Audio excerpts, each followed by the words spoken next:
Today is National Voter Registration Day, a nonpartisan movement to get everyone to register to vote. In connection, today is also I Am a Voter's fourth annual Register a Friend Day.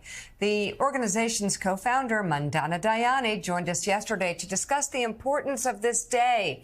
And this morning has a message for us with some special guests. Take a look.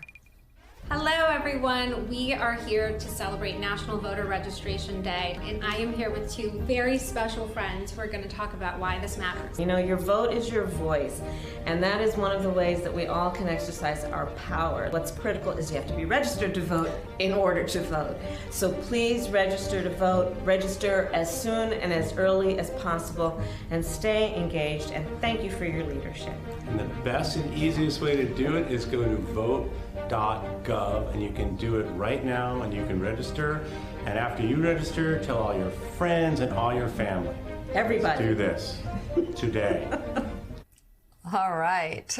Joining us now, Pennsylvania's Democratic Governor Josh Shapiro. This morning, the Commonwealth of Pennsylvania is marking National Voter Registration Day by becoming the 24th U.S. state to enact automatic registration. Governor, thanks so much for being with us. Tell us about how Pennsylvania is making it easier to vote. Well, look, now when you go to the DMV to get a driver's license, renew your driver's license, Joe, you'll be able to automatically get registered to vote unless you choose to opt out. There's about 1.7 million Pennsylvanians who are eligible to vote but aren't registered. This is a safe, secure, streamlined way to be able to get them to register and get them to participate in our democracy. How many more voters do you think you'll get registered, that you'll get to the table through this process, just from what we've learned from other states that already have it? Look, we'll see, Mika, and we'll certainly report back, but our Secretary of State believes that we'll have tens of thousands of new registrants in the first year. We'll certainly track it and see how it goes. The key issue here is we need people to participate in our democracy. That's what strengthens it. I've spent my career fighting to defend the right to vote as Attorney General, and of course, as a candidate for governor, I made a commitment that I would enact automatic voter registration here in the Commonwealth of Pennsylvania. And so I'm proud that on this National Voter Registration Day, we're making good on that promise, and we're making sure more eligible voters can participate in our great democracy. Governor, good morning. It's always good news when more people of any party are registered to vote, participating in the process, and certainly with a big set of elections coming up in 2024, including the presidential one between the sitting president and most people assume the former president, Donald Trump, will get the nomination there. We talk a lot and have again this morning with Chris Matthews about those Philadelphia suburbs, Bucks County and places like that around Philadelphia, counties around Pittsburgh. What is your sense about how some of those persuadable voters may be feeling right now heading into this campaign? Well, it's obviously early, but they're the voters that helped put Joe Biden over the top in 2020. And I think what they've seen over the last couple of years is a president who's delivered for them, a president who's made commitments to the Commonwealth and delivered on them, a president who worked with me to get I-95 open in just 12 days by making sure we had all the resources we need. And let me tell you something, a whole lot of folks in Bucks County ride on 95 every single day to and from Center City, Philadelphia. So I think he's got a strong track record. He'll go out and make the case, and I'll be right there making the case with him. Governor Shapiro, Jonathan Lemire, great to see you this morning. As you well know, we may just be a couple of weeks from a federal government shutdown if no deal can be reached in the Congress. Walk us through the trickle-down effect. Were that to happen, what would be the impact on a state like yours? Look, I'm hopeful they'll be able to find a deal, and I'm no stranger to having to bring both sides together. I'm the only governor in the nation with a full-time divided legislature. Democrats lead the House, Republicans lead the Senate. So I know how challenging it is to bring both parties together. We've successfully done that here in the Commonwealth. I'm hopeful that Washington will get its act together and do the same. I think the House, unfortunately, is being held hostage by some real extremists, and I'm hopeful that their voices will be silenced, and, you know, Kevin McCarthy will maybe grow a spine at some point and be able to lead that House forward.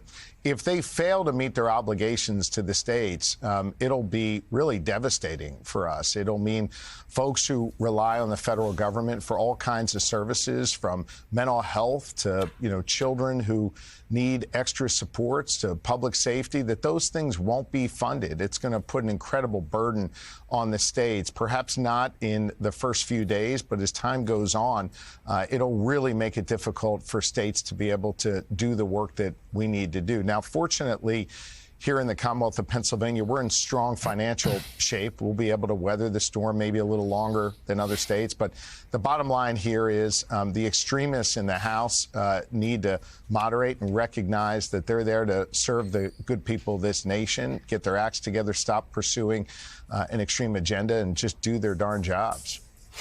Governor Shapiro, Elise Jordan here. Conspiracy theorists across the nation have seized on certain false examples in Pennsylvania of voter fraud that have been disproven, and there's never been any validity to it.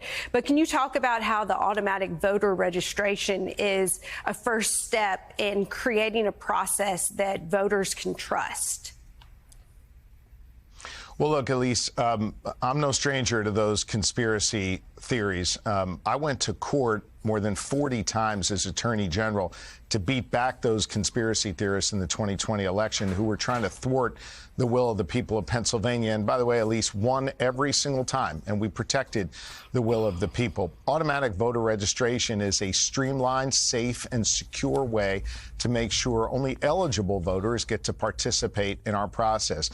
Consider this: when you go to the DMV, you have to provide all kinds of personal information in order to get a driver's license. And it's the same information you need to be able to provide in order to register to vote. So it just makes sense. It's common sense to use that platform to be able to engage folks who are eligible to vote, to register them. We know it is a safe and secure way to do it, and we also believe it is going to increase voter participation. And when you increase voter participation, Elise, you strengthen our democracy. Governor Katty Kay here. I came up and interviewed you in Philadelphia just a couple of days after the Supreme Court overturned Roe v. Wade, and abortion really, at the dominated Constitution the rest. Center, as Absolutely. I recall. You were quite right. It was very hot. Abortion dominated your campaign. I'm just wondering today, when you look at Pennsylvania, and perhaps with a message to what's happening in Virginia this fall, how much do you think abortion is still going to be a driving issue in those key areas of the state that will help determine whether Joe Biden or potentially Donald Trump is the next president of the United States? Well, I think it was obviously a central issue in my campaign, and it remains on people's minds because here in Pennsylvania, we are seeing the effects of extremists who go ahead and ban abortion in their states. We've seen, for example, an influx of women from West Virginia coming to our clinics in Pittsburgh to receive reproductive health care, to have an abortion. It is critically important that we protect that in the Commonwealth. And I think the more extremist states go and try and rip away the freedoms of women across this country, the more people focus on the need to protect that here in the Commonwealth of Pennsylvania and in other states, certainly. I'm always going to stand on the side of protecting real freedom, to protect a woman's right to choose. And I think more and more voters are tuned into that issue. And I know I'm certainly tuned into making sure we protect it. It's one of the reasons why I made a commitment during my campaign that I would protect a full range of reproductive health care for women in Pennsylvania. We have done that. Just a couple months ago, I ended the contract with the so-called crisis pregnancy centers to make sure now that when women go to a clinic, they get an honest and full range of health care options available to them when they're pregnant. I think we need to expand freedom in this country, not restrict it. And folks like Trump, DeSantis, and others, they're out there every day talking a good game about freedom, but actually what their policies do, actually what their plans do, is to try and restrict freedom. Here in Pennsylvania, we love our freedom, and we're going to continue to protect it. Pennsylvania Governor Josh Shapiro, thank you very much for being on the show this morning.